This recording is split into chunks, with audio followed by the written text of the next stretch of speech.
The gale roared and the rain poured down like a deluge. At the edge of the cliff, I swallowed a mouthful of saliva, tasting the metallic sweetness of blood. I stared ahead, where 3 Foundation establishment cultivators, draped in blood-red robes, surrounded me in a tight formation. The killing intent radiating from their bodies was so dense it felt nearly tangible. Van Vu, hand over what you hold, and we will allow you to keep your corpse intact. Ignoring his demand, I quietly opened my palm, which was stained with mud and fresh blood. Resting there was a medicinal pill the size of a longan fruit. Within the 5 regions of the cultivation world, such a divine object was said to exist only in legend. This is impossible.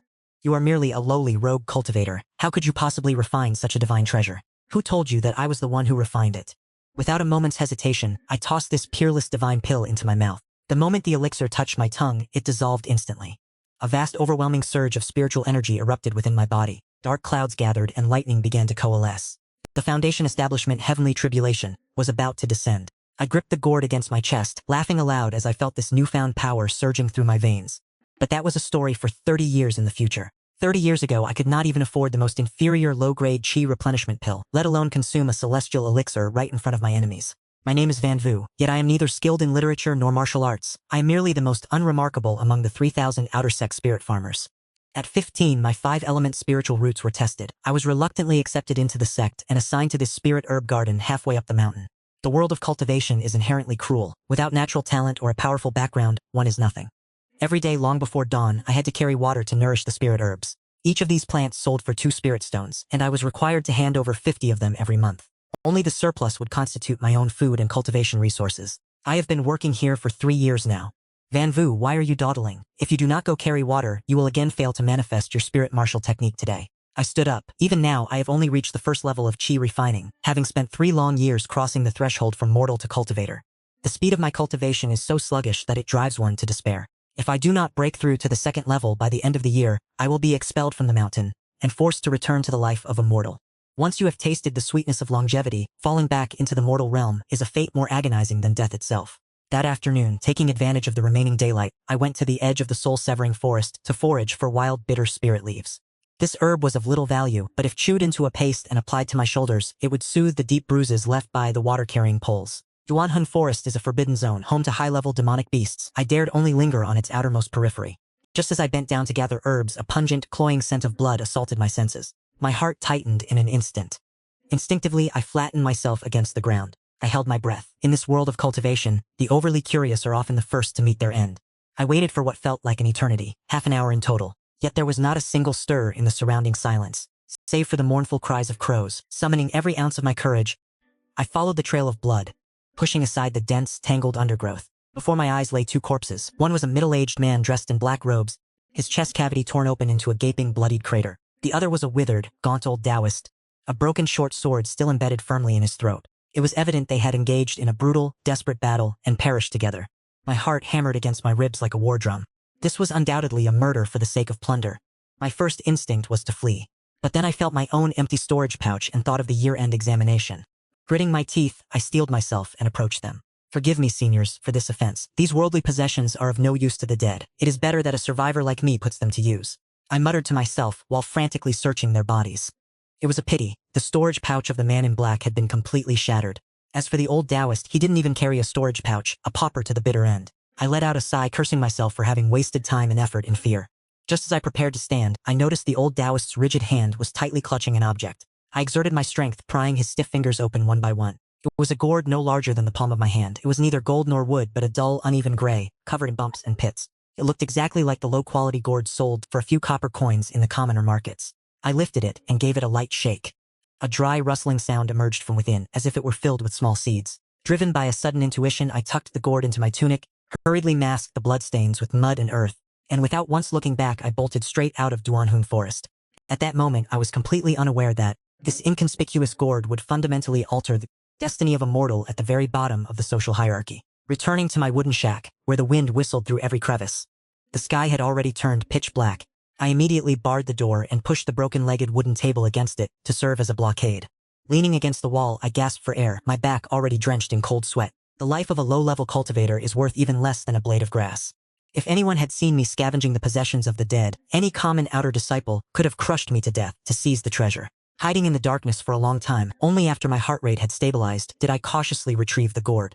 I could not light a lamp in the room, so I could only rely on the moonlight filtering through the torn window to observe it. This was a trophy earned at the cost of my life. Yet it was neither gold nor jade. To the touch, it felt like a gray stone worn smooth at the edges. Yet it was incredibly light. I probed it with a sliver of spiritual energy, but it was like a stone sinking into the ocean. There was not the slightest ripple, nor even a trace of spiritual fluctuation. It did not even qualify as the most basic of magical artifacts. Could it be nothing more than a mortal's wine flask? Yet that old man had clutched it tightly even in death. It defied all logic. There was no immortal aura nor the fragrance of medicine. Instead, a pungent, acrid odor stung my nose like the smell of charred dregs. I hurriedly poured the contents into my palm, and with a rustling sound, 3 jet-black pills rolled out. Looking closely, my heart turned cold in an instant. These were waste pills, the failed products of alchemy, void of any medicinal efficacy and saturated with fire toxins and dregs. If a cultivator were to consume these, at best, their meridians would be obstructed. At worst, they would perish on the spot. No wonder the man was so destitute, he lacked even a storage ring. It turned out to be a rogue cultivator who had suffered chi deviation while refining pills, possessing nothing but lethal toxins. I was just about to cast the gourd aside. A sudden anomaly occurred. The moon was full that night, and a beam of lunar radiance descended. The moment it made contact with the moonlight, a faint fluorescence suddenly appeared on the surface of the gray gourd.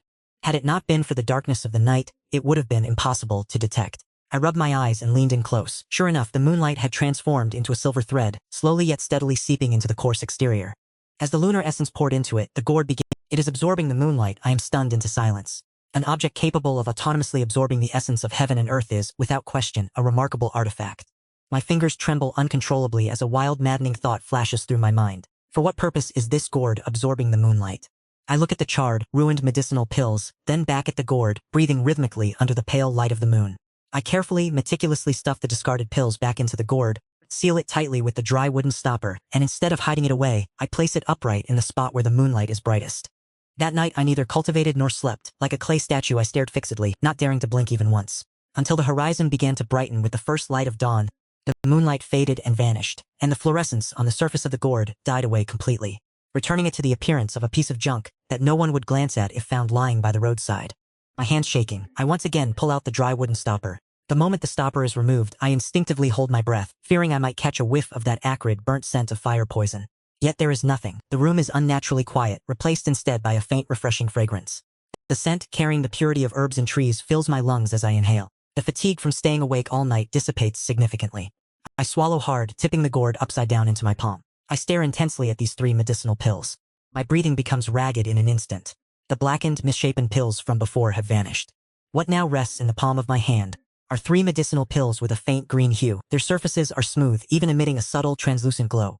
I have seen this type of pill at the outer sect market of the Qingmu sect. This is a spirit condensation pill, the most basic elixir used by chi refining stage cultivators to advance their cultivation, and it is also the most commonly used pill. A single low-grade spirit condensation pill sells for 3 low-grade spirit stones at the market.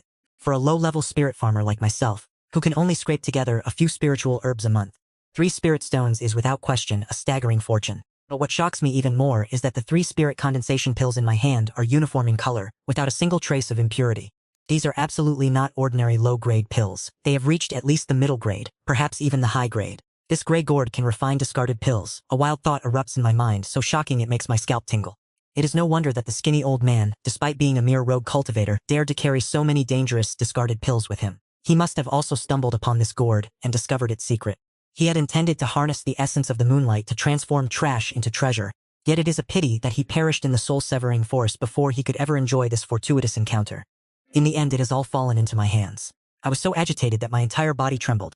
But having lingered at the very bottom of the hierarchy for 3 years, as a mere spirit farmer, I knew that precisely at such a moment, I must not let arrogance cloud my judgment. The devious methods within the cultivation world are too numerous to count. What if this only resembles a foundation condensation pill, but is actually laced with hidden fire toxins that would liquefy my internal organs the moment I ingested it? With the utmost caution, I retrieved a small rusted bone knife from beneath my bed, gently scraped a fine powder from the surface of the pale green pill, touched it to my fingertip, and carefully placed it in my mouth. Though it was a negligible amount of powder, the moment it entered my mouth, it transformed into a stream of pure, temperate heat that surged down my throat and directly into my dantian. There was no searing agony of fire toxin, no sluggishness of impurities, only the sensation of pure, refined spiritual energy. Even after a whole night of arduous meditation, the heaven and earth spiritual energy I managed to absorb was not even as pure as this tiny speck of powder. It is real. This nondescript gray gourd can truly refine lethal, failed pills after absorbing the essence of the moonlight, purifying them into high-quality spirit pills. I gripped the 3 foundation condensation pills tightly in my hand, my eyes stinging. It has been 3 years. For 3 years I have toiled like a beast of burden in this medicinal garden, enduring endless contempt and ridicule. Because my spiritual roots are impure, my rate of absorbing spiritual energy is 10 times slower than the average person. With the year-end sect examination approaching, if I remain at the first level of chi refining, I will be cast out of the sect entirely.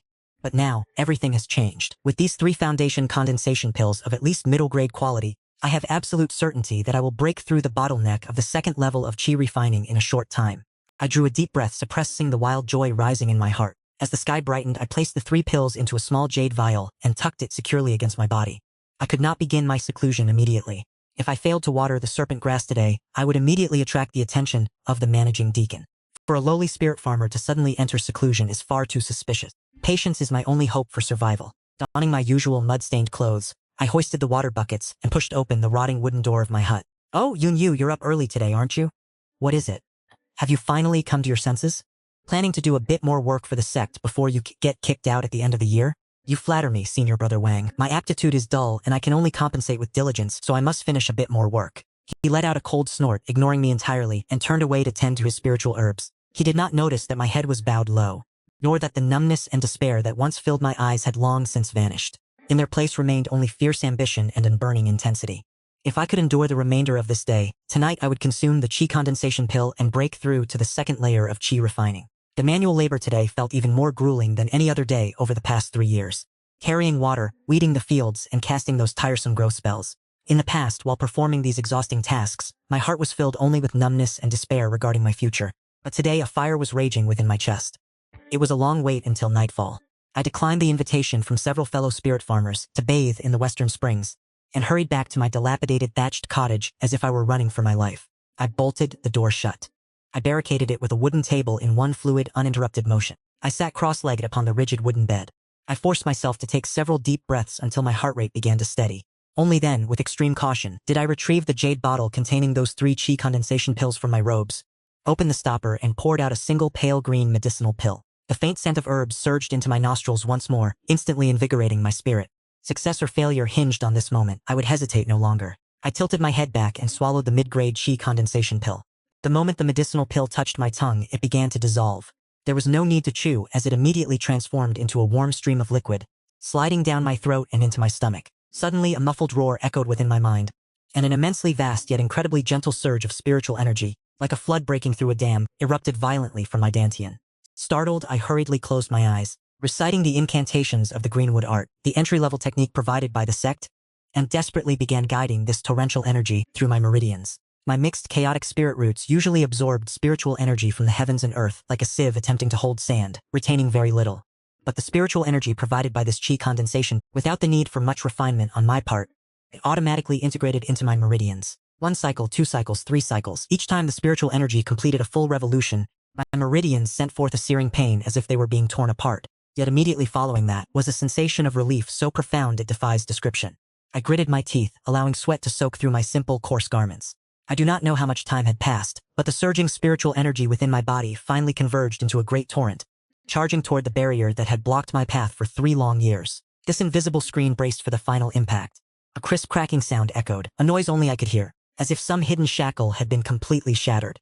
My meridians, once narrow and parched, expanded to more than double their original width in an instant, and a current of spiritual energy far more potent than before flowed steadily within my body. Second level of chi condensation. I abruptly opened my eyes, and the dim thatched hut suddenly appeared several times clearer within my vision. I could even hear the chirping of autumn insects hidden in the grass 30 meters outside the room, feeling a newfound strength flooding my entire being. I clenched my fist, sensing that I could now strike down a savage tiger of the mortal realm with a single blow. Before I could fully savor the joy of this breakthrough, a strange sound suddenly erupted from my stomach, followed immediately by a nauseating foul odor radiating from my body. Looking down by the moonlight, I discovered my skin was coated in a layer of sticky jet-black impurities. This was the result of breaking through the realm, the purging of acquired toxins and filth from my physical body. Holding my breath, I hurriedly pushed open the door and ran to the well behind the house, drawing 3 full buckets of ice-cold water to douse myself from head to toe. Only then was the grime washed away, the biting chill of the well water stimulating my skin. I looked up at the moon in the night sky, and the corners of my mouth could no longer be restrained as they curled upward in a wild expression. 3 years. Finally, I have overcome this hurdle. As long as I have reached the second level of chi condensation, I will be able to pass the year-end sect examination safely, and no longer have to worry about being cast down the mountain to live as a common mortal. Returning to my room, I looked at the 2 remaining chi condensation pills in the jade bottle and touched the gray gourd hidden carefully at my side, my eyes gradually deepening with resolve. This is merely the beginning. The secret of the gourd must never be revealed, yet I require more scrap elixirs to nourish it.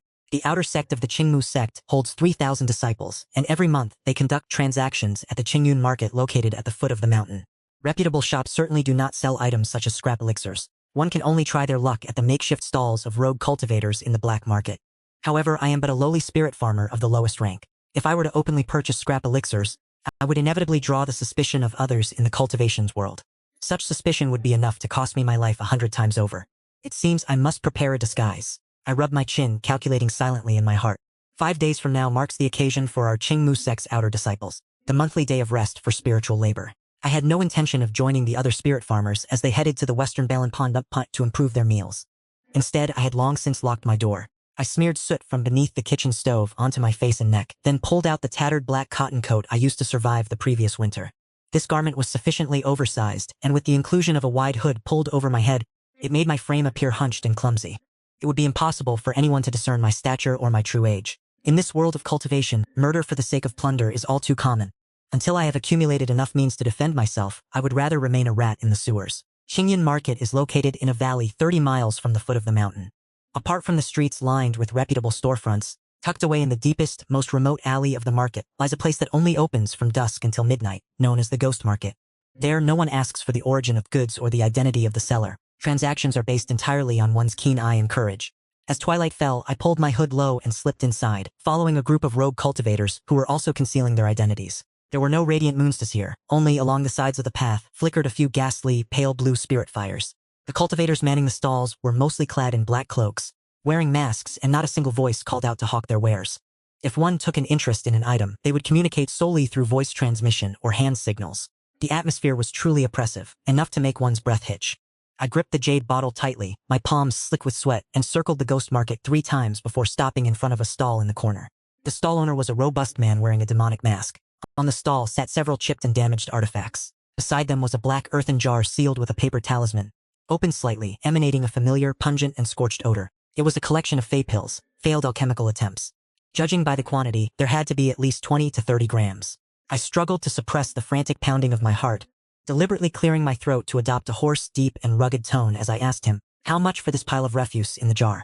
The fire control for a mid-stage chi refining pill was poor, ruining the entire batch. Although they are failed pills, they still retain traces of spiritual herbs. 2 low-grade spirit stones. He demanded 2 low-grade spirit stones for a jar of toxins that could kill a man. The stall owner was clearly extorting me, yet far from feeling anger, I secretly exhaled in relief.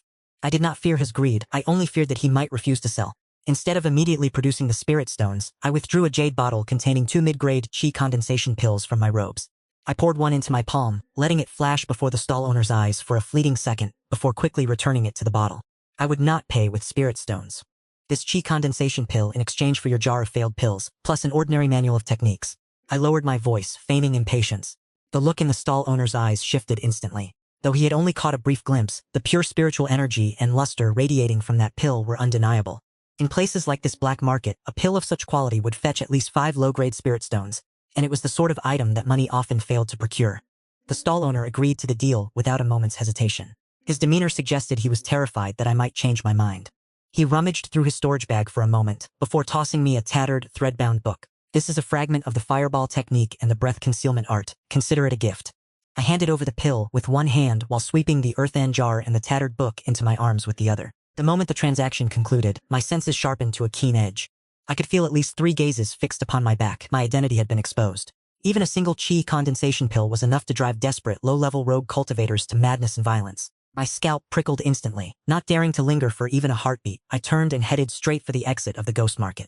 Upon leaving the market, I did not dare to return directly to the sect. Instead, I deliberately navigated the outskirts of the trading hub, choosing complex terrains like graveyards and dense. As I walked, I committed the newly acquired breath concealment technique to memory. I desperately sought a way to dampen my own presence and the fluctuations of my spirit energy. Just as I passed a low thicket, a faint, barely audible groan suddenly drifted from ahead. I immediately flattened myself against the rotting leaf litter, not daring even to breathe, peering through the gaps in the shrubbery. Only a few dozen paces away, a young cultivator clad in opulent robes clutched at his bleeding throat, collapsing with a look of utter disbelief in his eyes.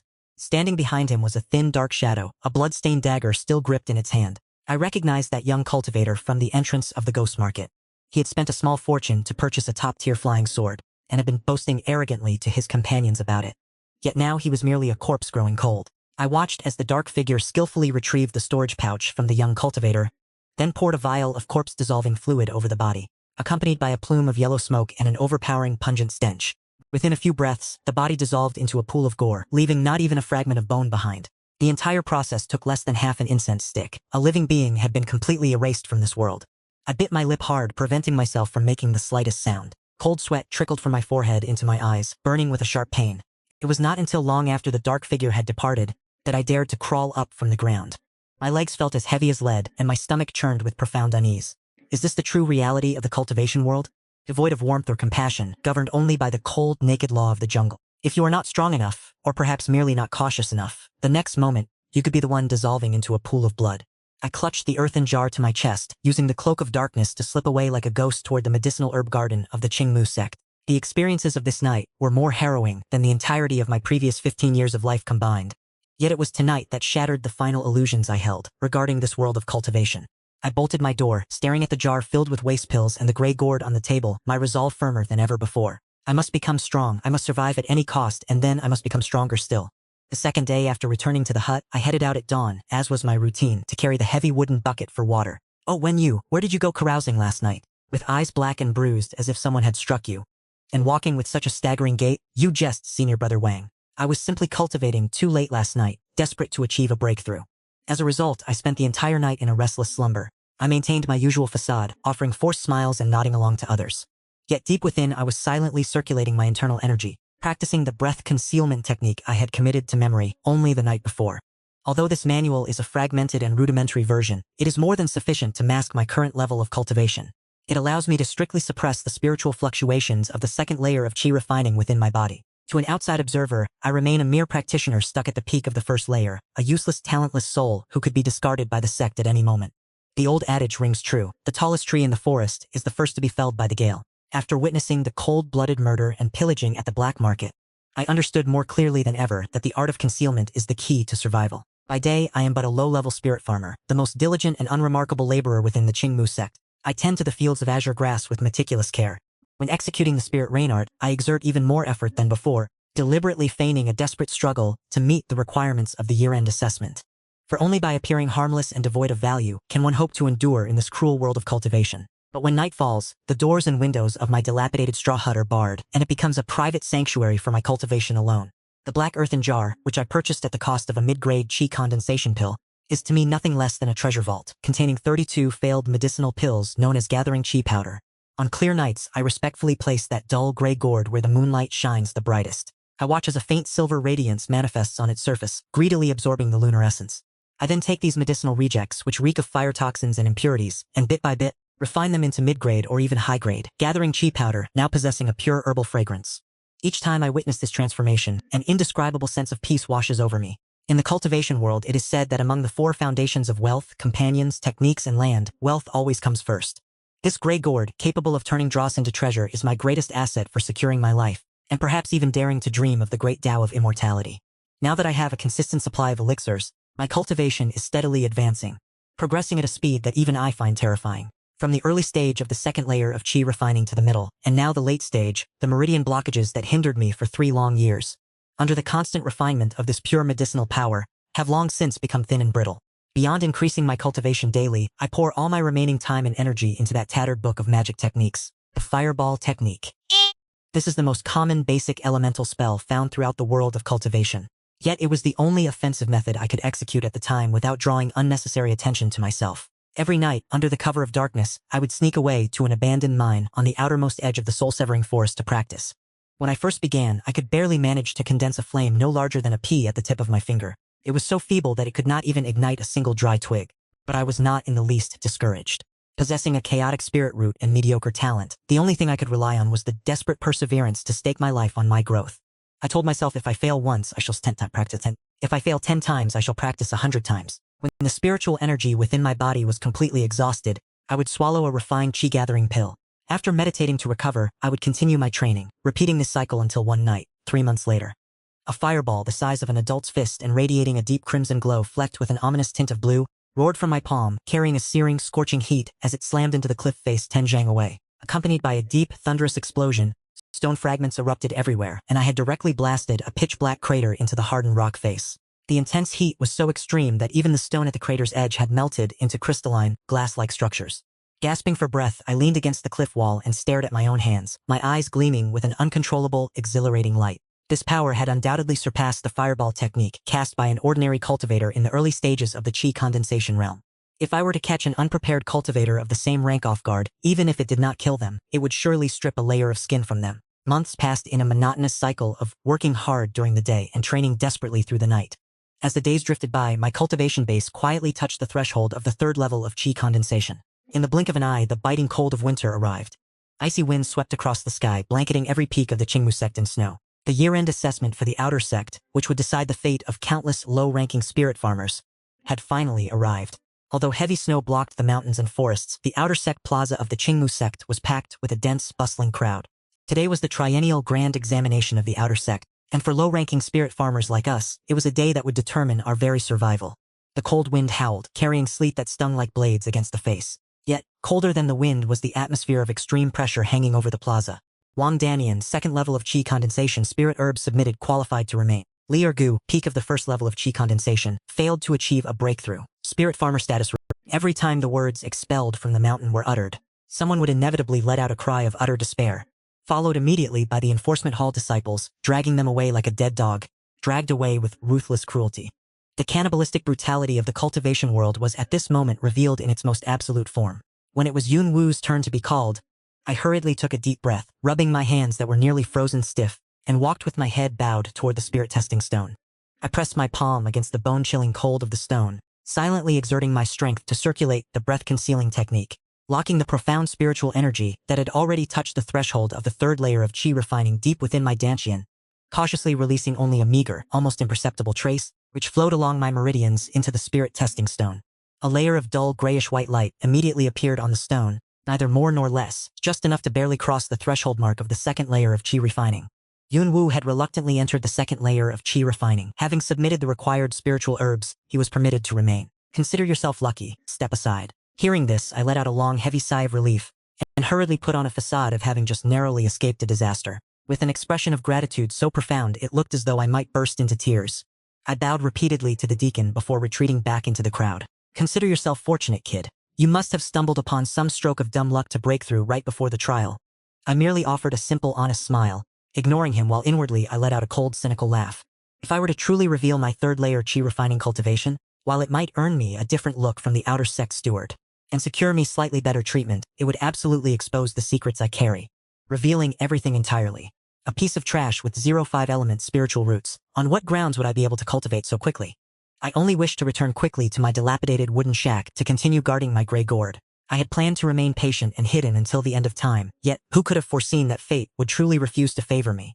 Just as the great examination concluded, and those of us spirit farmers who had fortunately passed were preparing to breathe a sigh of relief and disperse, a piercing, sharp whistling sound suddenly tore through the air from above, and we saw an inner sect disciple descend on a flying sword, landing on the plaza's high platform with a thunderous crash. Per the Elder's decree, a minor secret realm in its twilight stage has been discovered 800 miles beyond the sect's rear mountain. The interior fringe of the Mist Valley is rich with coldian grass, an herb the sect is in urgent need of. All spirit farmers who pass today's grand examination, along with outer sect disciples below the third layer of chi refining, are hereby conscripted. They must depart for the Mist Valley immediately to gather herbs for a period of 10 days. The entire plaza fell deathly silent, only to erupt moments later into an irrepressible clamor. The Mist Valley. That is a land of extreme peril cloaked in toxic fog all year round. Within its depths, the terrain is teeming with venomous insects and ferocious beasts. Furthermore, it is a frequent haunt for cultivators from rival sects and desperate rogue cultivators alike. Descend us, mere spirit farmers who know only how to till the earth, to gather herbs in such a place. This is clearly using us as fodder, and no one is permitted to defy the order. Those who disobey will have their cultivation crippled and be executed on the spot. My heart sank to the very bottom of the abyss. I had calculated every possible angle to avoid being weeded out during the grand examination, yet in the end, I could not escape the machinations of the sect. In the eyes of those high and mighty elders, our lives are worth less than a single stalk of coldian grass. But I did not panic in the slightest. After witnessing the slaughter and pillaging in the black market, my nerves had long since been tempered into iron wire. I silently retreated to the outer edge of the crowd, my mind racing to assess the trump cards currently in my possession. My cultivation is at the third layer of chi refining. I possess the fireball technique, which boasts power far exceeding that of my peers, as well as the breath concealment art to mask my true strength. While the sect was busy mobilizing the flying vessels, I feigned an urgent need to relieve myself and slipped away into a secluded corner, quickly and methodically taking inventory of my belongings. The gray gourd, this is my life-saving treasure and must never leave my person, along with 3 jade vials. The first vial contains 5 superior-grade chi condensation pills, refined to perfection. They can rapidly replenish spiritual energy at a critical moment. The second vial holds 2 hemostatic pills. These were crafted by taking a few inexpensive medicinal herbs and refining them through the gourd I discovered myself. Their efficacy is truly extraordinary. As for this third vial, it contains only a single pill, pitch black and emitting a nauseating odor. Do not underestimate it. This is a supreme-grade poison pill I accidentally created while refining scrap pills in the gourd. Not only were the fire toxins not purged, but all impurities and toxins were concentrated to their absolute limit. I once used a wild rabbit from the rear mountain to test this poison. Even if one were to come into contact with only a trace of this medicinal powder, the wild hare would dissolve into a pool of foul-smelling blood within 3 breaths. This is the ultimate trump card I have kept to preserve my life. After waiting for half an incense stick of time, a colossal wooden flying ship descended and hovered directly above the plaza. Together with hundreds of spirit farmers, whose faces were ashen with despair, I was herded onto the vessel. I made it a point to find the most secluded and inconspicuous corner. Sitting cross-legged, I pulled my loose hood low, closed my eyes, and poured my effort into minimizing my presence. The flying ship suddenly shuddered violently, then soared into the sky, tearing through the firmament as it raced toward the unknown perilous realm. Bone-chilling winds howled against my ears. Seated, I gripped the poisonous pill hidden within my sleeve. My gaze, hidden beneath the shadow of my hood, turned icy. You want me dead? It will not be that easy. The flying ship arrived at the periphery of the misty valley. With a thunderous boom, the vessel slammed heavily into the ground. As the hatch swung open, a pungent, fishy stench surged inward, mingling with the gray-white mist that poured directly into the cabin. Within 10 days, you are to return here and assemble with 30 stalks of frost grass each. Those who fail to deliver will remain in the valley to serve as fertilizer for the flowers. Now, get out. We spirit farmers were treated like a flock of ducks, stumbling as we were driven into the dense, suffocating fog. The moment my feet touched the ground, I wasted no time and immediately activated my breath concealment technique, vanishing like a loach. In a flash, I dove into the waist-high undergrowth, distancing myself from the crowd with haste. In this godforsaken place where no law exists, the most terrifying threats are often not the venomous insects or savage beasts, but the fellow disciples whose eyes have turned blood red with murderous intent. To mindlessly follow the main group is to be nothing more than a meat shield, fodder for those outer sect disciples with higher cultivation to exploit. In this misty valley, visibility is abysmal, and even one's divine sense is suppressed to a radius of a mere 1 or 2 zhang. I treaded with the utmost caution upon the layer of rotting leaves, my hand gripping a rusted bone-carving knife tightly. Over the first 3 days, thanks to my unparalleled vigilance, I managed to evade 2 low-level chi-refining stage demon wolves. I even discovered, hidden deep within the damp and gloomy crevices of the rocks, the opportunity to successfully harvest 12 stalks of frost-covered cold shade grass. At this pace, gathering 30 stalks within 10 days would not be a difficult task, yet no one could have foreseen that an unexpected At that moment, I was crawling beside a muddy marsh, having set my sights on an Aishin herb of exceptional quality. Just as I reached out to pluck it, a sound suddenly emanated from behind me, the faint crisp snap of a breaking branch. Every hair on my body stood on end in unison, and without a hint of hesitation, daring not even to turn my head, I rolled frantically to the side in a desperate, ungraceful scramble. A cyan blade of wind surged forward, skimming mere inches past my scalp, and struck the very spot where I had been lying moments before. It cleaved both the Aishin herb and the muddy earth into a deep, jagged trench. Oh? A useless trash of the second level of chi refining, yet your reflexes are surprisingly sharp. 2 figures slowly emerged from the dense mist. On the left was a bald brute, idly spinning several throwing axes in his hands, while on the right stood a scarred man, the lingering traces of cyan wind elemental energy still fading from his fingertips. They were rogue cultivators. Judging by the aura radiating from them, they carried an undeniable, pungent stench of blood. The number of lives lost to them in this valley could not be few. I hurriedly swept my gaze across their cultivation levels. The bald man was at the 3rd level of chi refining, while the scarred man was at the peak of the 2nd level of chi refining. I deliberately made my voice tremble violently. 2 fellow Taoists, I am merely an outer sect cultivator responsible for planting herbs. All I have on me are these few Aishin herbs I just gathered. I offer them all to you, please. Can you spare this lowly life of mine? As I spoke, I made my entire body shudder with fear. I intentionally stumbled backward, tripping over a piece of rotting wood. Kill you, and your belongings will still be ours anyway. If you must blame someone, blame your own ill fate. Before his words had even faded, the scarred man raised his hand, and another wind blade shot straight toward my throat. I let out a shrill, desperate cry of agony. I scrambled and crawled to evade the wind blade. yet the lingering force of its passing still grazed my left arm. A deep gash appeared on my arm, exposing the bone beneath. Fresh blood instantly stained my sleeve a vivid crimson. The searing pain made me gasp, yet my hands dared not falter for even a second. I quickly retrieved a jade bottle containing blood-stanching pills from my robes and swallowed one without hesitation. Within 3 breaths, the wound on my left arm miraculously ceased its bleeding. Careful, big brother! This brat carries high-grade medicinal pills. The scar-faced man's eyes gleamed with greed. His avarice was laid bare for all to see. He immediately drew his long sword and lunged straight toward me. The bald man, hearing this, quickened his pace to keep up. The two of them closed in from both sides, abandoning all caution, their minds fixated solely on killing me to plunder my belongings. In their eyes, a wounded target like me, a trash-tier second-level chi refiner, was nothing more than a fish on a chopping block, already trembling in fear. It was exactly this arrogance that I had been waiting for. The very moment the scar-faced man's sword was about to pierce my heart, the look of terror I had been feigning vanished, replaced by eyes as cold as a stagnant pool. I abruptly raised my right hand, and without relying on any profound techniques, flicked my finger. A pitch-black, foul-smelling pill flew forward as if guided by an invisible gaze, striking the scar-faced man directly in the face. What kind of hidden weapon is this? Boom! The poisonous pill detonated upon contact with his blade, erupting into a cloud of violet-black toxic mist. The scar-faced man recoiled in agony, dropping his sword to claw frantically at his own face. In mere heartbeats, his entire body collapsed onto the ground, dissolving into a pool of foul-smelling black sludge. That was Mo the Second. The bald man trailing behind him stared, his eyes wide enough to split, his momentum forcefully grinding to a halt. The look of contempt in his eyes shifted into one of absolute terror. He was surely wondering what manner of demonic poison this was. Now, it is your turn.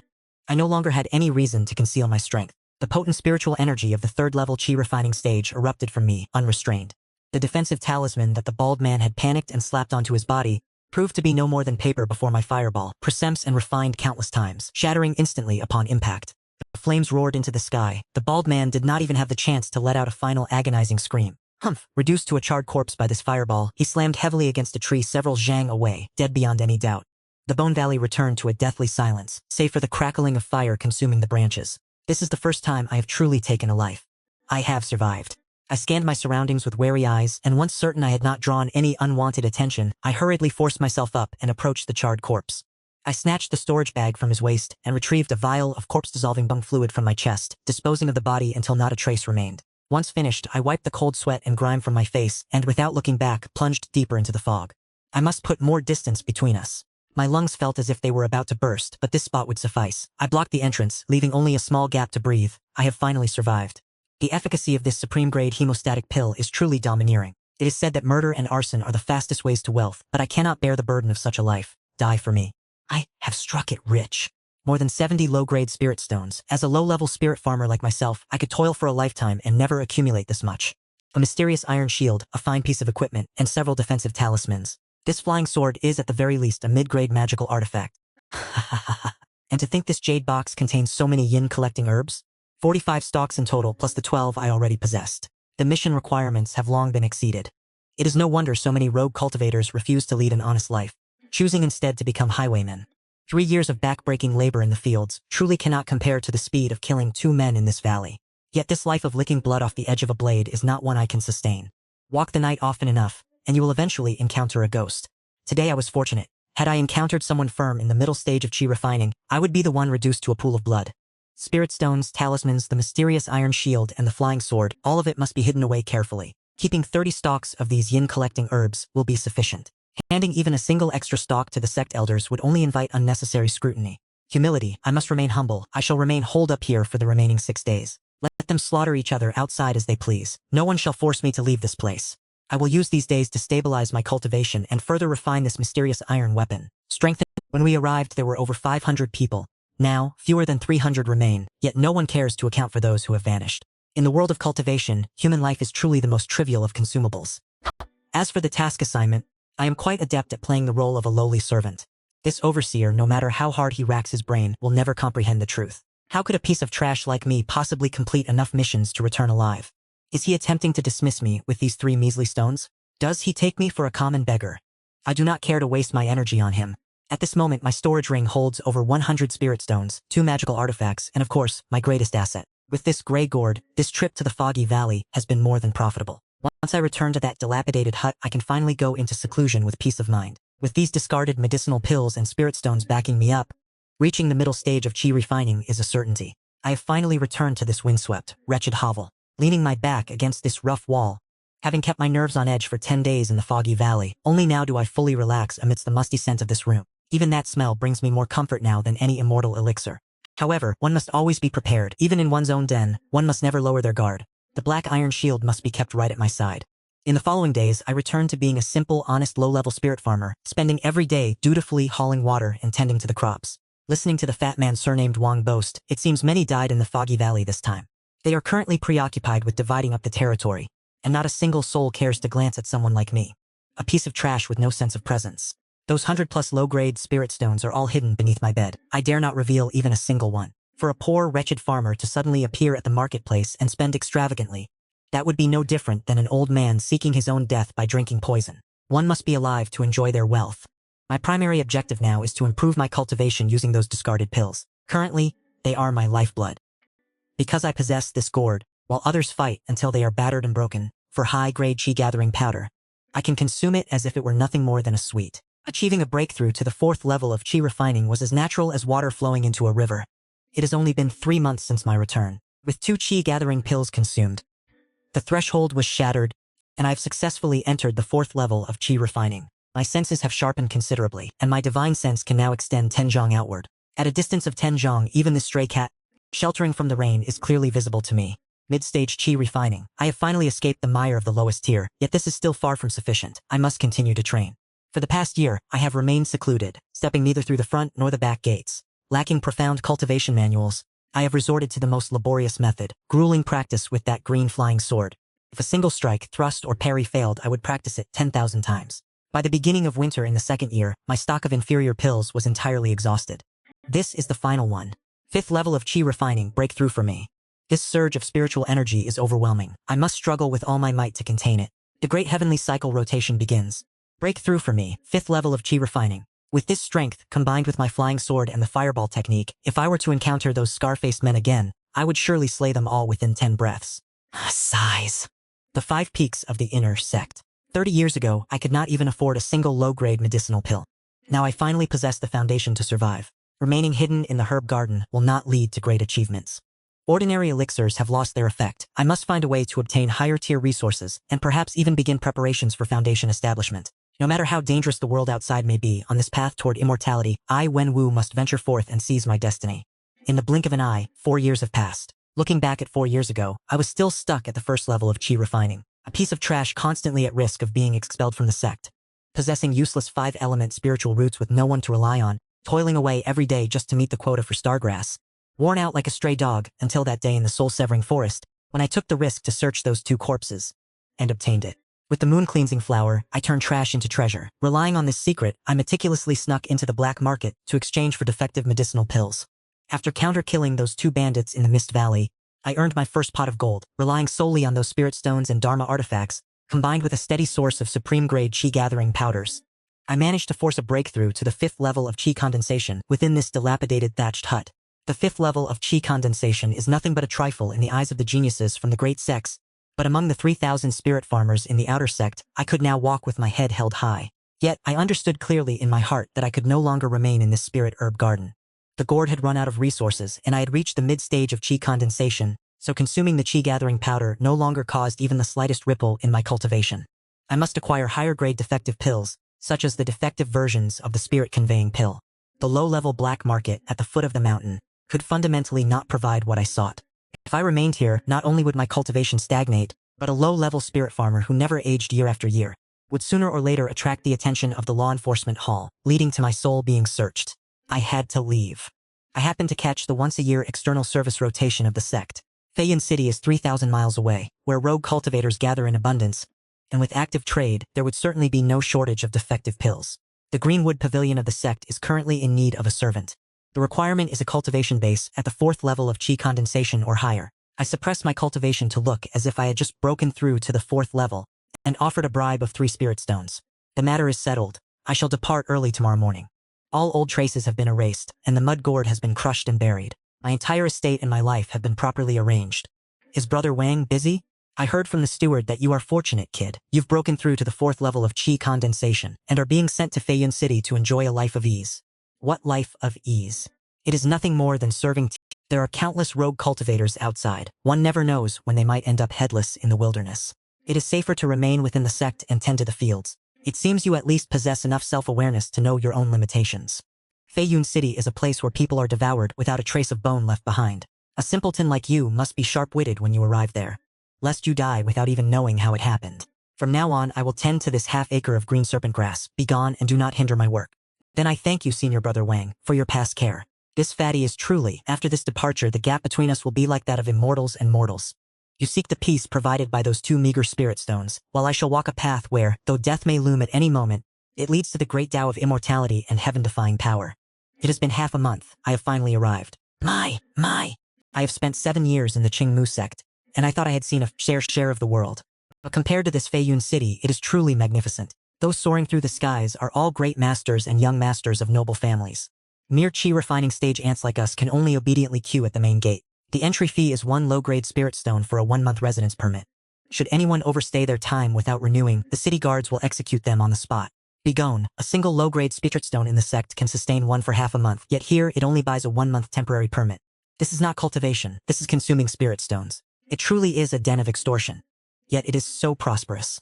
Magical artifacts, elixirs and talismans, everything's here. With enough spirit stones I am certain even spirit fruits that prolong life can be purchased. I must remain humble and keep my purse strings tight. The Qingmu Pavilion should be in the eastern outer district. Compared to the grand establishments on the main street, our sect's Qingmu Pavilion is truly wretched. What are you doing? We are not purchasing green serpent grass today. Return tomorrow and be off with you. This uncle has no time for this. I am Wen Wu, the new error sent by the sect, here specifically to report to Manager Liu. Though his blood and qi are depleted from the 8th level of qi refining, such strength cannot be overlooked. I am Manager Liu. Since you have been sent by the sect, you surely understand the rules. Board and lodging included, with a base monthly salary of 3 low-grade spirit stones. Your primary duty is to categorize medicinal herbs, process them, and log them into storage. Keep your movements swift, damage the medicinal properties, and your wages will be docked. Understood, Manager Liu. This disciple will serve with the utmost diligence. Anu led him to the backyard to show him his sleeping quarters. He taught him how to process Tier 3 qi refining Zai grass, and the boy proved quite agile. Brother Wen, take the spot in the innermost corner. The conditions are somewhat lacking, but in this Feiyun City, having a place to stay for free is a blessing. Manager Liu has a fiery temper, so you must be diligent. However, this work requires constant contact with various herbs. Occasionally, you might stumble upon high-quality goods that others have overlooked. As the moonlight bathed the night sky, processing this mountain of medicinal remnants was the perfect opportunity to verify the true nature of the elixirs here.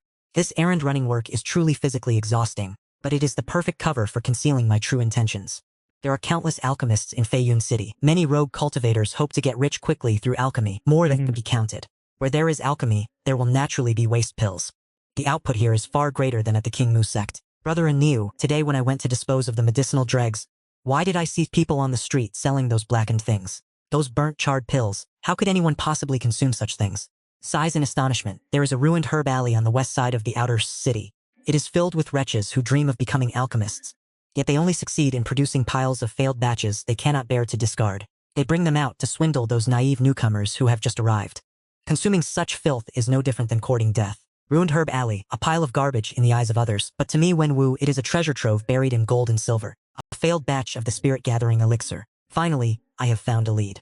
The days working as a manual laborer at Qingmu Pavilion were dull, truly dull, yet in my heart I felt content. I endured the monotony for half a month, and finally I waited for my first day off. Changing one's appearance, this is merely a basic maneuver. I compressed my aura with the breath concealment technique, first to the 5th layer, then to the 3rd. In Feiyun City, where cultivators are as common as the passing crowd, an impoverished 3rd-layer qi-refining disciple is the least likely to attract attention. Who would have enough spare time to follow someone like me? I followed the path as Anu had instructed. Heavens, the stench of burnt offerings and strange odors is assaulting my senses. This must be the district of broken relics. Look at these people. They have stayed up all night until their eyes are bloodshot and their hair is singed.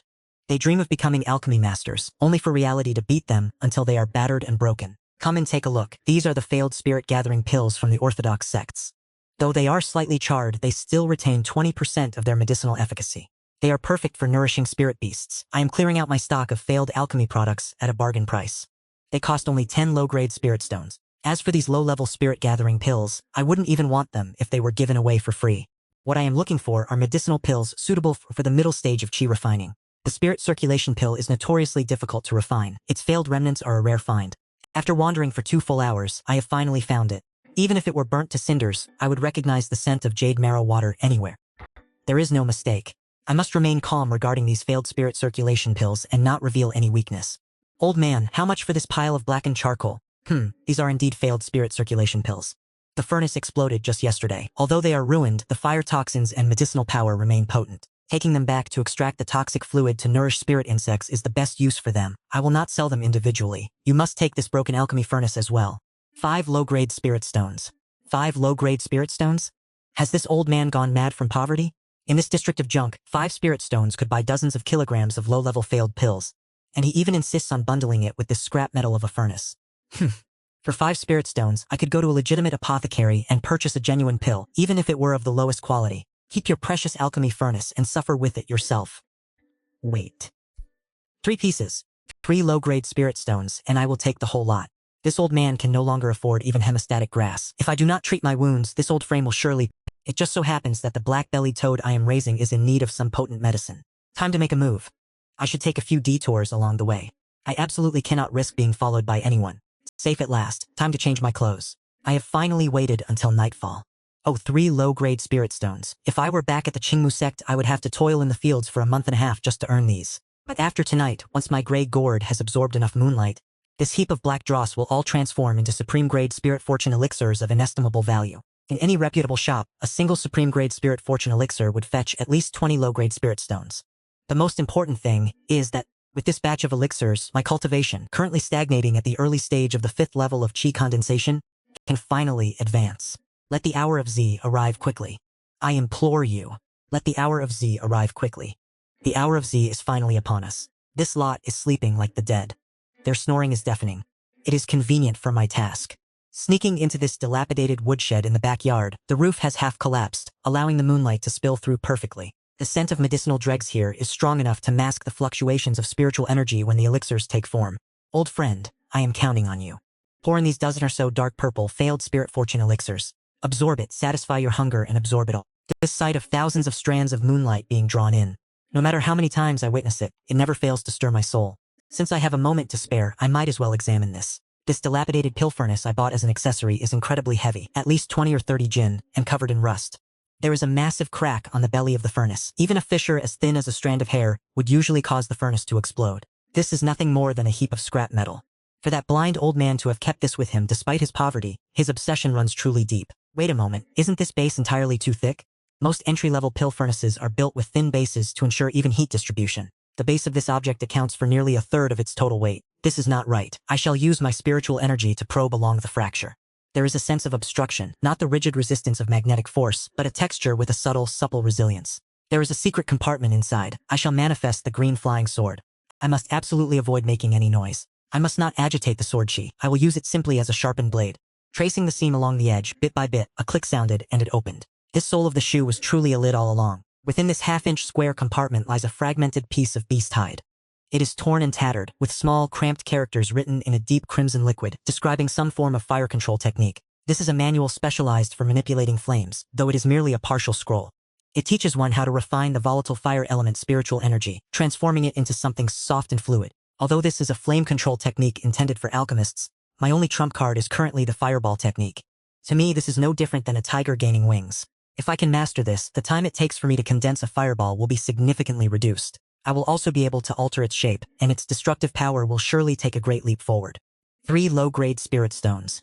I have truly stumbled upon a massive bargain. That blind old man sat upon a mountain of treasure and treated it as refuse. Everything has now become my gain. The starlight is fading. The refining process has concluded. I shall clear away the remnants first. Then, I will lift the lid. The smell of scorched paste is gone. The medicinal scent is so potent that it seems impossible for it to dissipate. Just from a single inhalation, the spiritual energy that was stagnant at the early stage of the 5th level of qi refining has already begun to stir. Gulu, the sound of swallowing, 12 perfectly round and plump pills. Their pale blue color makes them look exactly like top-tier sapphires. 12 superior-grade spirit circulation pills. I have struck it rich. If I were to take these to an official shop to sell, they would be worth at least 200 low-grade spirit stones, but I would have to be insane to sell them. These are divine medicines for breaking through the bottleneck of the mid-stage qi refining realm. Even with all the wealth in Feiyun City, one could not purchase such superior-grade impurity-free goods. I must quickly place them into a white jade bottle. I must seal this medicine box tight. I must not let even the slightest trace of the scent escape.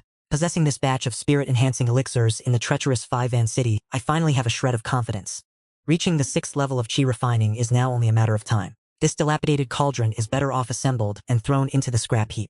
Lying on this rigid wooden bed, while listening to the snoring of these underlings, I must carefully calculate my next course of action. Now that I have obtained those elixirs and cultivation manuals, my days in 5-Van city have been restricted to a monotonous routine. By day, I continue to play the part of a simple and honest handyman. I take on all the firewood chopping and herb preparation tasks. Even that miserly old man Lou rarely spares a word of praise for my diligence. But as night falls, this broken woodshed becomes my secret cultivation sanctuary.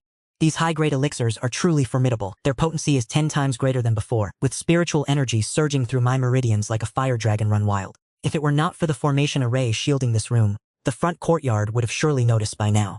By persevering for 3 months and consuming 8 of these elixirs, my frail, worn-out body has finally undergone a total transformation. With the 6th level chi refining cultivation base, I can reluctantly be considered a master within the outer reaches of 5-Van city. What pleases me even more is this fire control art. It does not teach one how to enlarge a fireball, but rather how to compress it into an armor-piercing line of fire. Its volume is minimal, its speed is silent, and it is truly a divine technique for sneak attacks and assassinations. I intended to work by day to deceive the world and cultivate in secret by night, living in peace until reaching the later stages of chi refining. Alas, a wretched place like 5-Van city rarely knows a day of tranquility. Oh, good heavens! Ah, so it is the Honorable Hallmaster Zhao of the Black Wolf Gang who has graced us with his presence. What is your command? We have paid our monthly protection fees punctually, have we not? Old Liu, a wise man, does not speak in riddle. Your Thanmok sect may be something in the southern region, but here in 5-Van city it amounts to nothing. From this day forward, this street falls under our jurisdiction. The protection fee is tripled, and any spirit herbs collected in the shop must be sold to us first at 1/3 of the market price. That is impossible. 1/3 of the market price? How is this any different from broad daylight robbery? We have a sect backing us as well. Do not push your luck too far. Laughter. A store manager at the peak of the 8th level of chi refining, bolstered by 4 lackeys at his heels. To resist would be to court death. I have no choice but to hold my breath and feign the role of a lowly servant. Should they decide to strike, the Qingmu Pavilion will be razed to the ground this very day. This old man may look respectable, yet he lacks all sense of propriety. I shall grant you 3 days. Either hand over the land deeds and spirit herbs and disappear, or prepare to fertilize the flowers outside the city walls with your corpses. Let us go.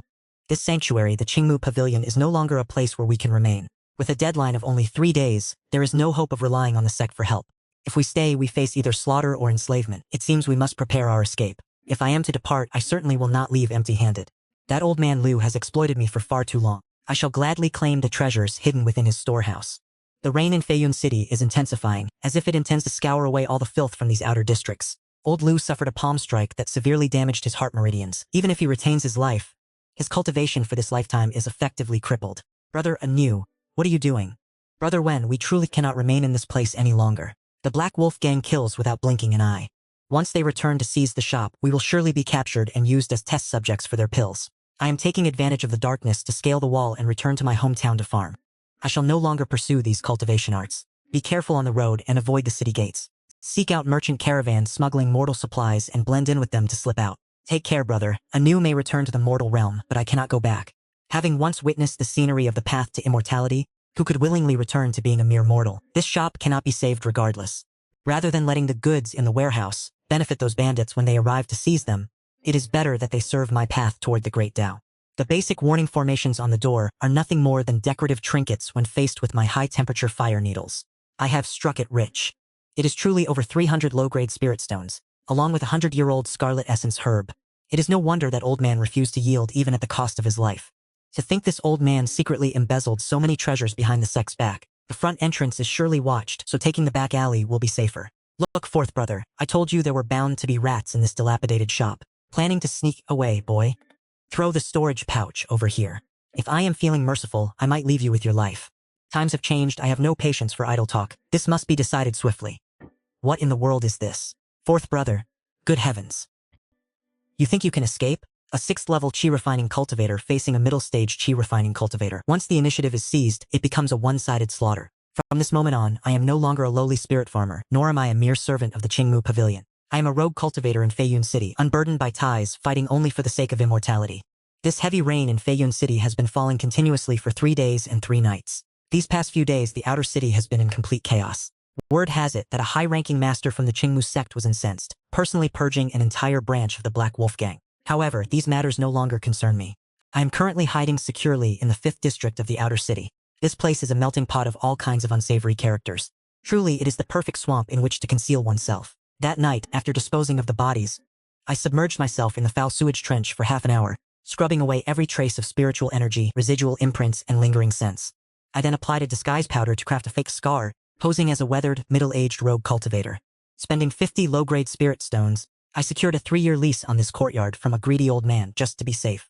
At the base of the walls, I have installed expensive alarm talismans. Should anyone dare to scale the wall, I will know immediately. Having survived until now, I finally have the time to audit the spoils of war from that night, including the 320 spirit stones from Qingmu, and adding the assets from those 2 unfortunate souls, along with the 480 low-grade spirit stones I had personally hoarded. The total is substantial. That is not even counting the 2 mid-grade flying swords, the shield, and the pile of talismans. Oh right, there is also this treasure. 100-year-old scarlet essence herb. Joy. Men die for wealth just as birds die for food. If old Lu knew that all the spirit stones he embezzled had ended up in my hands, he would likely be so enraged he would crawl back from the underworld. Having wealth is one thing, but I dare not flaunt it. In the world of cultivation, to display such riches without a powerful background is simply an invitation to disaster. Only when wealth is transformed into true strength can one be considered secure. For the next 2 months, I did not step outside once. By day, I devoted myself to refining the flame control art and the armor-piercing technique. By night, I used the gourd to refine discarded pills, aiming directly for a breakthrough to the 7th level of the chi refining stage. However, the path of cultivation is truly one that becomes more arduous the further one proceeds. Moving from the 6th to the 7th level is the threshold between the middle and late stages. The spiritual energy required is immense. Mere refinement is simply not enough. Even with the precision of these high-grade spirit circulation pills, I am still lacking that final surge of power. To break through, I must acquire a specialized rank-breaking pill, or perhaps the origin-nourishing pill frequently used by late-stage cultivators. Yet, such high-quality goods can never be found among the scraps in the refuse pile of the medicine hall. The tea house has always been the place where news travels fastest in this city. Have you heard? The triennial underground black market auction will be held at Anshiang Pavilion in the inner city on the 5th day of next month. What does that have to do with us? That is a place for the great merchant guilds and powerful clans to feast. It is said that this time, they even have the leftover materials for foundation establishment pills. Wretches like us cannot even meet the minimum financial requirement to enter. You do not understand. While the inner auction is held, the outer venue will host a free trade fair, lasting for 3 consecutive days. By then, ruthless figures from other cities will arrive, faces concealed, to set up stalls of rare goods, including even contraband that cannot be brought into the light, as long as you possess the spirit stone. The underground black market auction, a trading hub outside the official channels where legitimate shops fail to provide high-quality elixirs. Yet this chaotic black market is undoubtedly a paradise for offloading illicit goods and acquiring rare exotic treasures. Everyone conceals their identity here. Is this not the perfect environment for someone like me?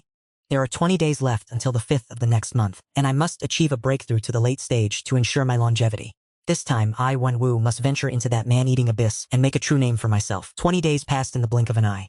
By that night, I had prepared everything well in advance, using a disguise powder to completely alter the bone structure of my sallow, pale face, and spending 10 low-grade spirit stones at the edge of the market. I purchased this cloaking robe, capable of obstructing the divine sense of any chi-refining practitioner, along with this bronze mask. The robe felt heavy upon my shoulders, yet it successfully concealed the fluctuations of my 6th-level chi-refining cultivation base. For in the underground black market, guarding one's background is more important than anything else. At this moment, beneath the basement of the Anshiang Pavilion in Feiyun City, who would have suspected the entrance was hidden beneath a dry well in the bustling flower district? These 2 black-armored guards emanated the terrifying aura of the 9th-level chi-refining stage. Are you aware of the rules? The entry fee for assets is 100 low-grade spirit stones, or items of equivalent value. A threshold of 100 low-grade spirit stones is enough to deter 99% of the low-level rogue cultivators in Feiyun City. Move aside and enter. The external trading assembly lasts for 3 days. Follow the rules and do not force transactions. Violators will be put to death. The world beyond those doors was entirely distinct from the lively streets outside.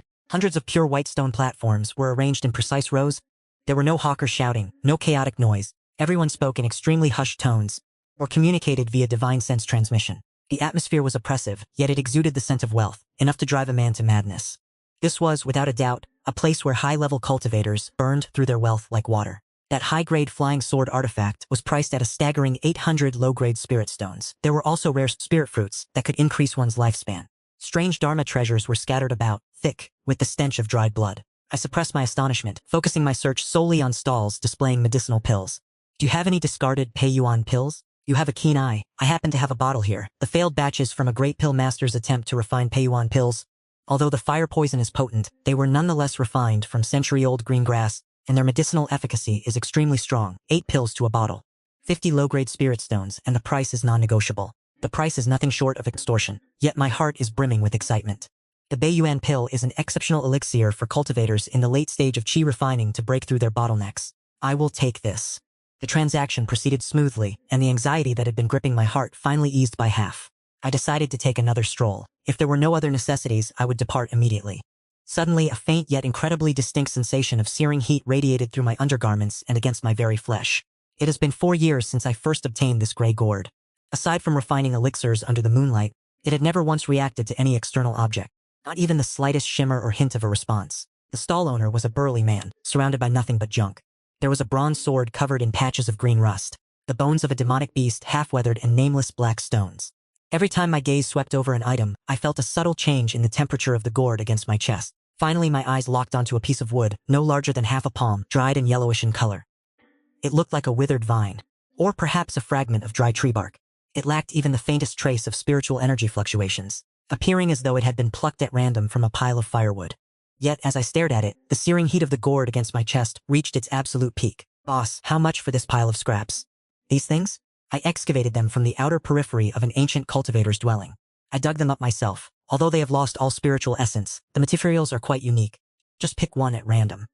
30 low-grade spirit stones. 30 stones? Why don't you just rob me instead? You have the audacity to charge 30 stones for a pile of useless waste that lacks any spiritual energy. I will pay 10 spirit stones at most. I am only buying a few items to study the materials for artifact refining. 10 stones is far too little. 20 low-grade spirit stones. Take all 3 of these items. The price is settled. The gourd hidden against my chest continued to emit a faint heat, much like starving beast, radiating an impatient, insatiable hunger. I do not know what this shard of wood truly is, but I am certain that my gray gourd is on the verge of a profound transformation. Departing from Anqiang Pavilion, I did not dare to head directly back to Liushu Alley. I wandered for 3 full hours through the labyrinthine sewers and derelict slums of the Mortal District. During that time, I changed my disguise 3 times and even lingered in the backyard of a rogue cultivator's refining room. I remained silent and motionless for half an hour, ensuring that not even a single fly had followed me. Only then did I climb the wall to return to my small courtyard before dawn. The common clothes I had left at the foot of the wall remained untouched, showing no signs of having been disturbed. I locked the door and activated the isolation formation. My body slumped against the door, completely drained of energy. The oppressive atmosphere of that black market was even more terrifying than facing spirit beasts directly in the Valley of Lost Bones. It was truly suffocating. Yet, as I reached into my chest and touched the still warm gray gourd, every trace of exhaustion vanished instantly. I carelessly cast the thunderstruck sword fragment and the black stone to the side. My gaze remained fixed on the withered, golden piece of wood, only half the size of my palm and covered in faint, intricate veins. I drew the gray gourd out and slowly brought it closer to the shard. The closer they moved, the higher the temperature on the gourd's surface climbed. When they were less than an inch apart, an unbelievable phenomenon occurred. There was no surge of spiritual energy, nor any blinding light. The withered wood actually seemed to possess a life of its own. It liquefied into a viscous, dried golden substance, and began to flow along the rough husk of the gray gourd, being absorbed drop by drop into its interior. In the span of a few short breaths, the wooden shard vanished entirely, having completely merged with the gourd. Upon the gourd's surface, a new marking appeared, a faint, withered golden vine.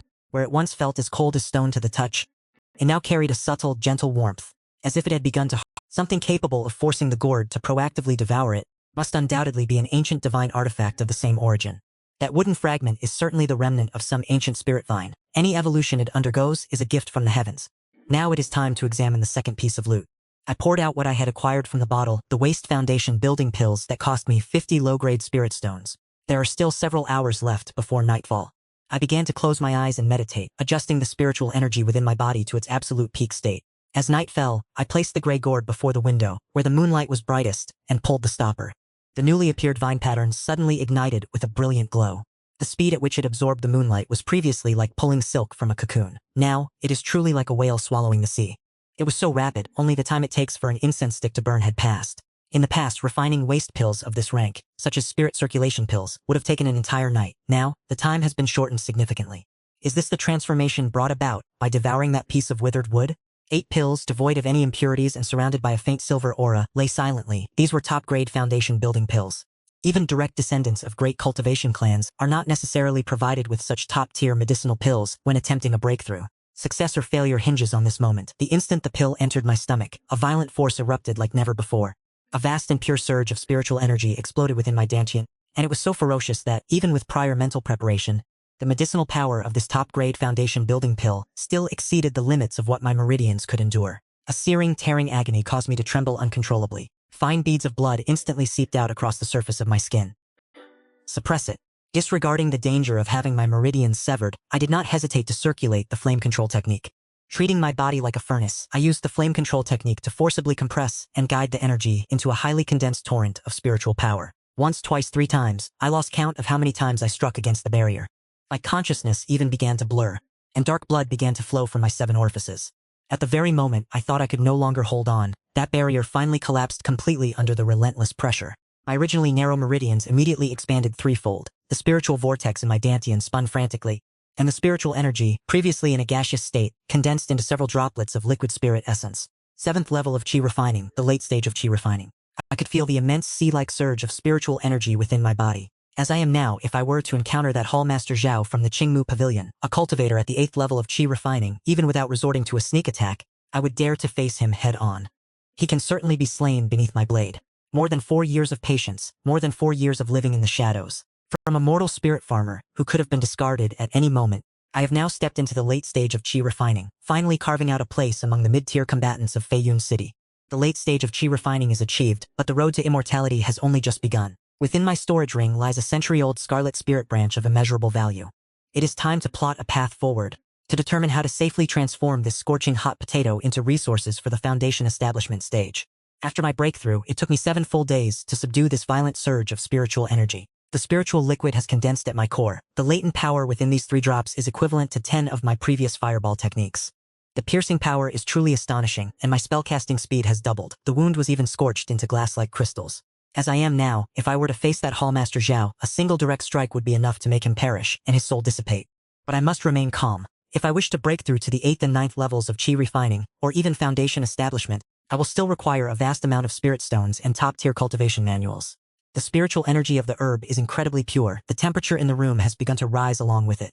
A century-old scarlet spirit branch is a vital ingredient for refining foundation establishment elixirs. For those old monsters stuck at the great perfection stage, it possesses a fatal attraction. This item is far too dangerous. If I dared to display it at the outer market stalls, I would be torn to shreds by greedy rogue cultivators the moment I stepped outside. It might even lure a foundation establishment expert to my doorstep. I have no choice but to go through the proper, established channels. The grand auction held by the Anxiang Pavilion is reputable. As long as the commission is paid, they will even protect the seller. This time, I deliberately let a trace of fire poison aura leak out, cultivating the image of an old monster with formidable strength, yet a fiery temperament. This is my new persona. Revealing one's fangs is more useful in this place than pretending to be a coward. The entry fee is 100 spirit stones. Within this appraisal chamber, all divine sense is obstructed. He probed my cultivation, sensing the peak of the 9th level of chi refining. This appraiser is certainly no simple character. Fellow Dao, you look like a stranger here. What rare treasure have you brought to the appraisal chamber for consignment? This is the Scarlet Spirit branch. Looking at its age and fiery essence, it is at least 200 years old. 200 years? That old fox, Manager Liu, tried to deceive me. This is clearly a supreme grade item. It seems you have some discernment after all. Is this enough to qualify for the grand auction? It is enough, absolutely enough.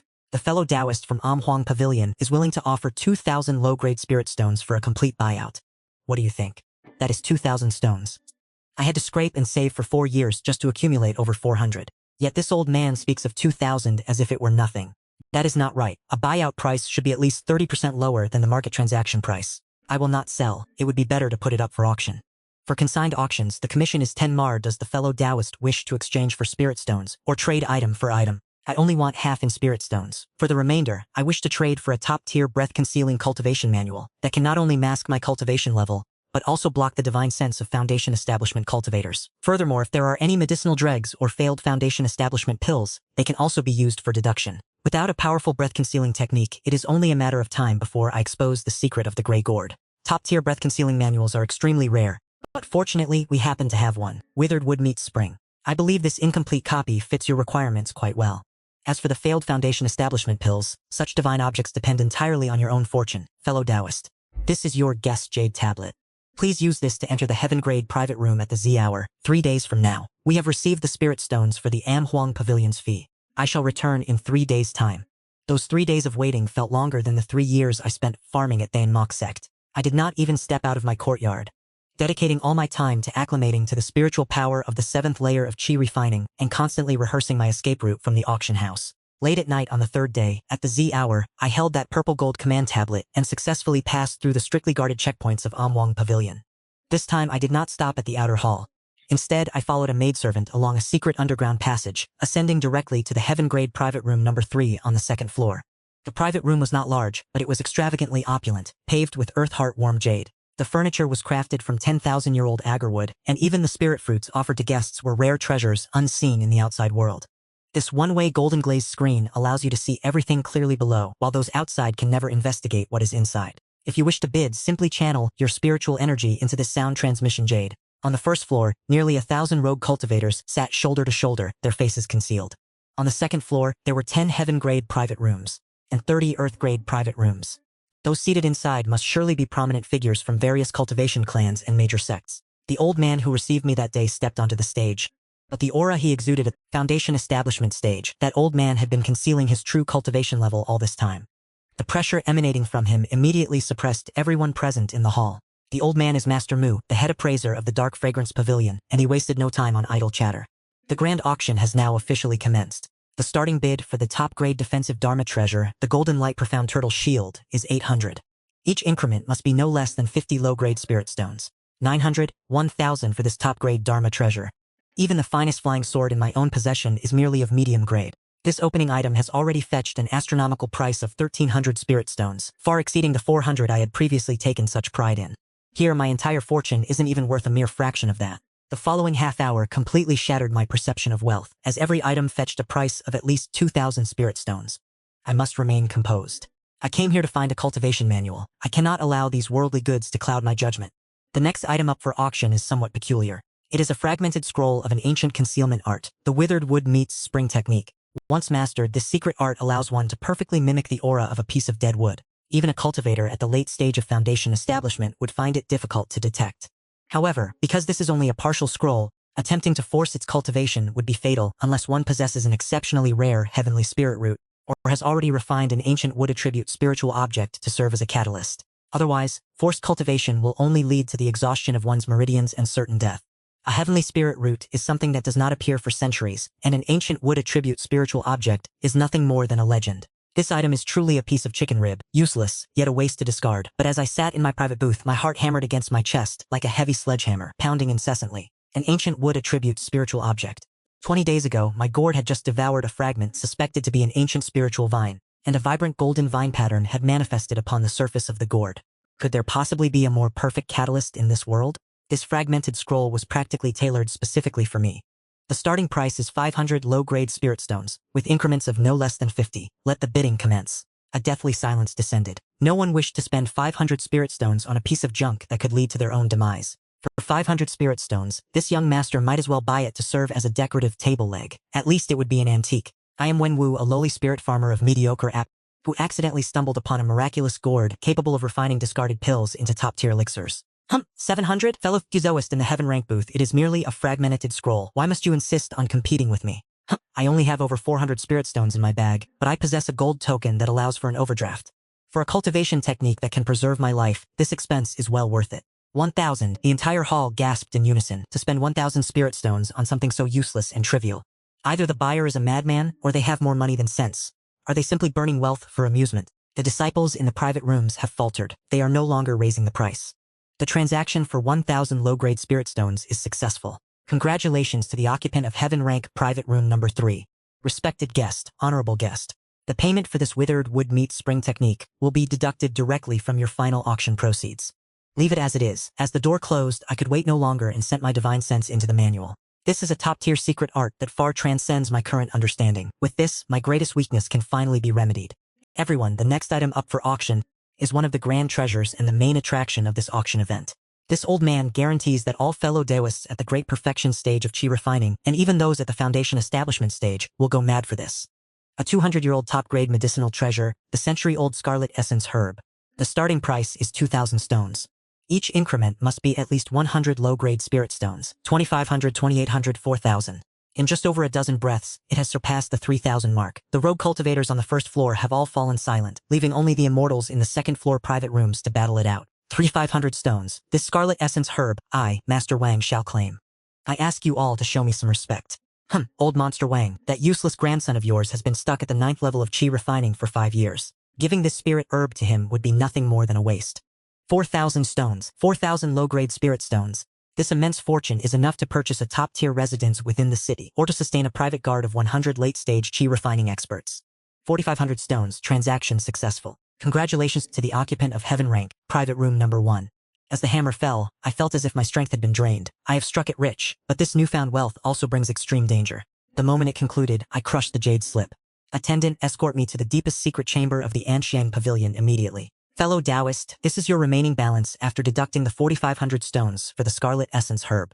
We have deducted a 10% commission of 450 stones, and an additional 1,000 stones for the Withered Wood technique. The remaining 3,050 low-grade spirit stones are contained within, for your convenience. I have taken the liberty of exchanging 3,000 of those stones into 30 mid-grade spirit stones. Consider it a token of our Anxiang Pavilion's sincerity in wishing to build a relationship with you. The official exchange rate is 1 to 100. However, in the black market, one piece can usually be exchanged for 1 or 10 pieces, sometimes even an additional 30 medium-grade spirit stones, or 50 low-grade spirit stones, not a single piece missing. I am grateful for your assistance in arranging a path of absolute security. I do not wish for any tails to be following me. This is a random teleportation formation, which will transport you to any location within a 30-mile radius of the outer city. Fellow Taoist Su, the path of longevity always welcomes your return. A white light flashed, an intense sensation of weightlessness washed over me, and the Anxiang Pavilion was left far behind. By the time I could once again smell the earth and sand of the outskirts, mingled with the scent of low-quality elixirs, I found myself in a dead-end alley. I did not dare to return directly to Willow Tree Lane, so I circled back 4 times and changed my clothes 5 times. In the end, I even disguised myself as a commoner carrying waste before I managed to sneak back to my courtyard just before dawn. I locked the door tightly, activated the formation disc, and collapsed onto the bed, my heart still pounding erratically. 30 medium-grade spirit stones for a top-tier concealment technique. The restraint I have shown, like walking on thin ice for the past 7 years, has finally received its most generous reward today. Yet, I knew it was not the time to fully relax. I took out the jade slip fragment and immersed my divine sense within it. It was the gray gourd that had fused with the dead wood into my palm. Old friend, I am counting on you now. I took a deep breath and began to circulate my energy along the obscure path. As soon as the 7th layer spiritual energy completed a single cycle, a suffocating sensation of stagnation and exhaustion struck me. It felt as if my very life force was being forcefully drained away. This was the consequence of attempting to practice a damaged manual. Just as I was about to reach my limit, the gourd trembled. The vine-like pattern suddenly blazed with light, releasing an aura of wood attribute energy, ancient, pure, and overflowing with vitality. It surged from my palm, instantly neutralizing the exhaustion and taking command of my meridians.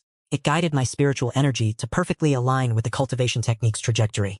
1 cycle, 2. It is unknown how much time had passed as the first rays of sunlight pierced into the room. If anyone were to probe with their divine sense, at this moment I would appear as nothing more than a piece of rotten wood devoid of any vitality, possessing no spiritual power, no breath, with even my life force strictly concealed. With a slight movement of my mind, my aura began to shift at will. A mortal at the first stage of qi refining, the 3rd stage of qi refining, until it finally stabilized at the 4th stage of qi refining, without a single flaw. Even if the expert Mu Zhenren, who is at the foundation establishment stage, were standing before me, he would not be able to see through my true cultivation of the 7th stage of qi refining. I have succeeded. Clutching the gray gourd, I now carry a massive fortune of over 30 medium-grade spirit stones. My cultivation has reached the late stage of qi refining. I have mastered the formidable power of the fire control art, paired with the perfection of the withered wood reviving spring art, transforming from a low-level spiritual farmer, whose life was never guaranteed, to a wealthy cultivator in the late stage of qi refining.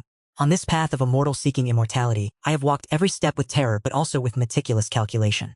Seeing the flight lights of foundation establishment cultivators in the sky previously, my heart was filled only with awe and numbness. But now my eyes reflect only serenity and a burning ambition. Feiyun City can no longer confine me. This boundless world of cultivation across the 5 regions, those lofty foundation establishment masters, and even the illusory and elusive path of the Golden Core. I, Wen Wu, am